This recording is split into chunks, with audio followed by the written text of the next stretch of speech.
Hi everybody, my name is Marissa Xiong and I am a current advertising student as well as aspiring art director at the University of Texas at Austin. I'm also in the Moody Communications Honors Program as well as the Texas Creative Portfolio sequence.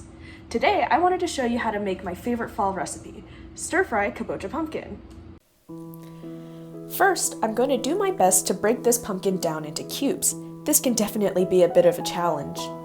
I'm currently filming this video in October. It's the best month, objectively, because there are pumpkins everywhere here in the United States.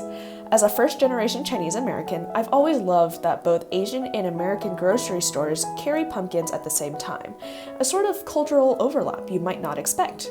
However, we don't carve our pumpkins for Halloween decorations. We typically eat them instead. Once I'm done breaking down the pumpkin, I'm going to steam my cubes for about 15 minutes until they're fork tender. I'm sometimes met by confusion when I say that I prefer to eat my pumpkins in savory meals like stir-fry rather than a sweet dessert like pie. Similarly, I used to find the concept of carving pumpkins as decorations to be an odd use of a pumpkin, when it would be able to feed you for so many more dishes and meals instead. However, as many children of immigrants have experienced, I've learned and integrated myself into the societal norms of the United States, while continuing my parents' practices in my own life and sharing it with those around me. Once the pumpkin is done steaming, I'm going to transfer it into a pan on medium heat and add soy sauce and sugar to taste. Then, I'm gonna simmer the living hell out of the pumpkin until it's absorbed all the seasoning flavors. This can take up to 15 to 20 minutes, stirring occasionally. Having lived between Chinese and American culture, one thing I do find touching is that, no matter how a pumpkin is used, it always centers around the togetherness of family. In America, everyone gets together to carve pumpkins.